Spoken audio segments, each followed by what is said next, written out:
In this morning's U.S. Bank Economic 360, as we round second and head for the third quarter, it's a good time to step back and determine where we've been and where we're headed in 2013. Are business conditions getting better, worse, or staying the same? What has happened and what is likely to happen in the months ahead for jobs and growth?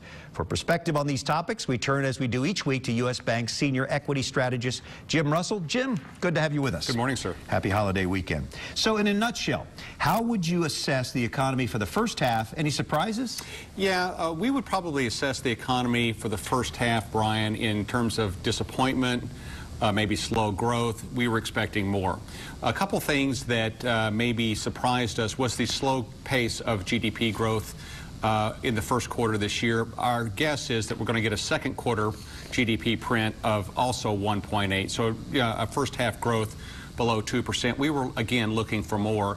Also, a little bit of a surprise is the low inflation rate. The CPI coming in at 1.4% year over year. We were perhaps looking for a slightly higher inflation rate.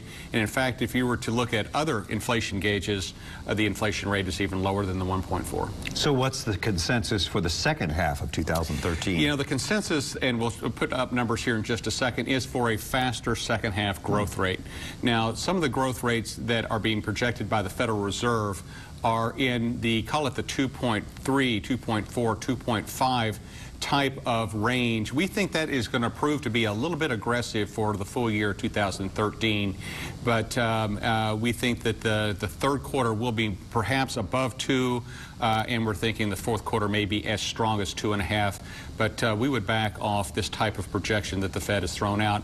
We're very hopeful that the unemployment rate continues to drift down. In fact, Cincinnati has an unemployment rate of 6.8%, which is down from 8.4% at the beginning of the year. So Cincinnati, in many ways, is actually performing a little bit better than the national economy. We are looking for housing to continue to be strong and a leader both locally, regionally, and nationally.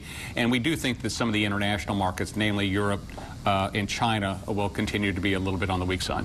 Jim Russell from U.S. Bank with us. Outside of the conventional wisdom, Jim, what surprises might we see? Yeah, there are a couple things looming out there, and a couple things actually starting to percolate right this minute that might suggest that that the second half may look a little bit different. We do think that the unemployment rate could continue to maybe move down just a little bit more than most people think.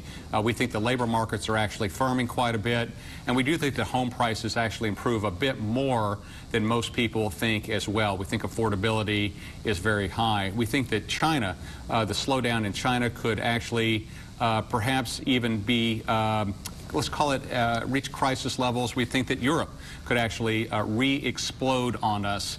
There are early signs that perhaps that is percolating as well. And I think that the situation in Egypt right now is unfolding with uncertain economic ramifications. With our global economy, all of that affects us. Yes, sir. All right.